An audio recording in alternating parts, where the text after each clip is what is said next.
The latest trippy and angsty A24 film, I Saw the TV Glow, has been getting rave reviews as it makes its way through the festival circuit and into more theaters around the country. But is it possible that the movie is actually too A24 for its own good?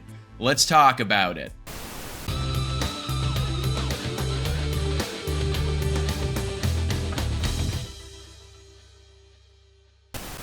What's up, guys? I'm Sully, and today we're talking about the brand new offering from A24, I Saw the TV Glow. All you need to know about this one is that the story goes like this. Teenager Owen is just trying to make it through life in the suburbs when his classmate introduces him to a mysterious late-night TV show, a vision of a supernatural world beneath their own. In the pale glow of the television, Owen's view of reality begins to crack. So I'll start this one off by saying that I love horror-adjacent movies of all shapes and sizes, especially the ones that are more ambiguous and surreal in nature, like Annihilation or Under the Skin. But for whatever reason, this new wave of atmospheric and experimental entries in the genre is just clearly not for me. I didn't like Skinamarink, I didn't like The Outwaters, and I didn't like We're All Going to the World's Fair, which is the director of this movie's previous effort. All of them were an absolute chore to get through, and I don't see myself ever revisiting those films anytime soon unless I lose a bet or something. If you like them, that's great, but I never want to waste my time with them ever again. This is gonna ruffle some feathers a bit, but that whole style kind of comes off as low effort to me, so I've never really understood the overwhelming praise it gets from some people. I Saw the TV Glow is admittedly more narrative driven, less experimental, and better crafted than the movies I just mentioned,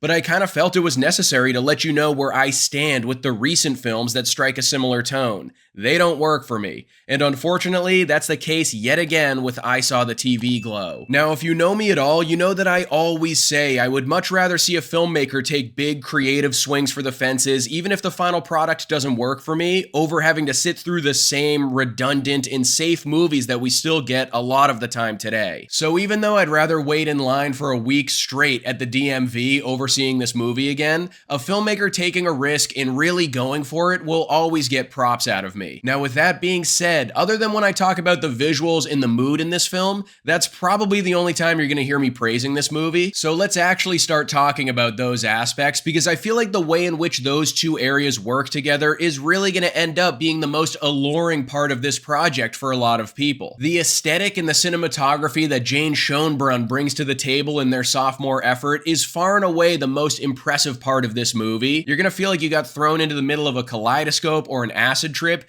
because the overabundance of neon colors is spilling right off of the screen in this one.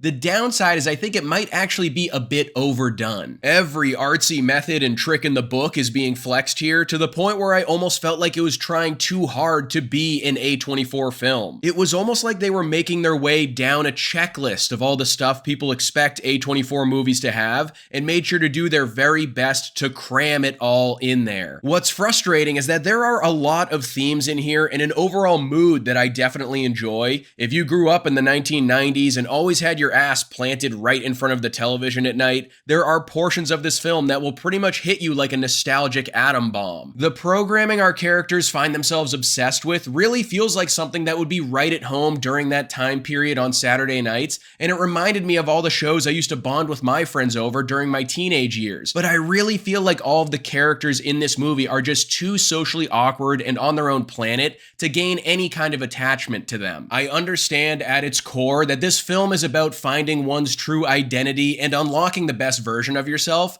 but since all these characters constantly talk about is this TV program that they're captivated by called The Pink Opaque, it's kind of hard to take them seriously. And a lot of the moments that clearly were supposed to be tense and dramatic come off as comedic because of it. Like, seriously, if someone gave me $1 for every time they said The Pink Opaque, I could buy myself a very fancy steak dinner by the end of the movie. Despite their best efforts, the monologues delivered by Justice Smith and Brigette lundy-paine feel like what you'd see if you begrudgingly agreed to go to your cousin's experimental play at the local community college. And the story is so abstract and open-ended that there's not enough to latch onto to create any kind of a thought-provoking impact. I'm all for leaving stuff up to the audience's interpretation, but with a project like this, it feels like I should be given my very own co-writing credit for how much I needed to fill in the blanks to make sense out of what I just watched, which I will happily accept, by the way. I'm always looking for ways to beef up the old IMDb page. Now look, it kind of seems like I'm pretty much in the minority here, and this movie movie is resonating with a lot of people, so make sure to go check it out for yourself. Just because it did nothing for me doesn't mean that you won't get out of it what the filmmaker originally intended. That being said, if you catch me giving this one a rewatch anytime soon, send help immediately. Overall, guys, I Saw the TV Glow is a film that didn't work for me on a lot of different levels. Even though I was pretty impressed with the technicals and its visual flair, I couldn't get myself invested in the characters, I thought the story was too abstract for its own good, and a lot of the drama came off as overdramatic and corny. This is clearly one of those films that's gonna mean a lot of different things to a lot of different people, and even though the project didn't resonate with me at all, I'm still excited to see what the director decides to dive into next. I Saw the TV Glow gets a Sully score of 2 stars. So that's my review for the latest A24 movie. What do you think is the best film ever distributed by them? I'd probably have to say Ex Machina. It's been my favorite from them for a while, but let me know in the comments below what you think.